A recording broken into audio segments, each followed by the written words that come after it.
যখনই আমরা বিভিন্ন মিডিয়া প্ল্যাটফর্ম ঘেটেছিলাম, তখনই বিভিন্ন স্তরের মিডিয়া নিউজ থেকে বেশি এসেছে অমুক স্থানে অমুক বছরের মেয়ে দর্শন, মধ্যমপন্থী দর্শন, শিশু দর্শন এবং যুবতী দর্শন।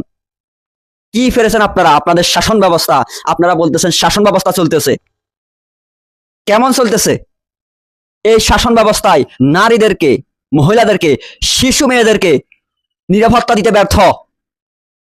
আপনি কোন শাসন ব্যবস্থা চলতেছে বলতেছেন? এটা কি শাসন ব্যবস্থা চলা বলে? যেখানে তাদের একজন মেয়ে নির্বিঘ্নে যে কোনো স্থানে যাবে তার প্রয়োজন জরুরত অনুযায়ী পর্দা সহ, যে শাসন ব্যবস্থা মেয়েদেরকে নিরাপত্তা দিতে পারে না, সে শাসন ব্যবস্থা কিভাবে চলতে পারে? সেই শাসন ব্যবস্থা কিভাবে ভালো হতে পারে? আমরা বিপরীতে কি বলি? না, এটা চলতেছে, ভালো চলতেছে।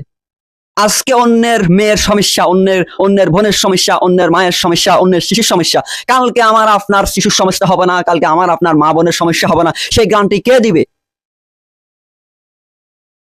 আপনার কাছে কি এর যথা উপযুক্ত উত্তর আছে?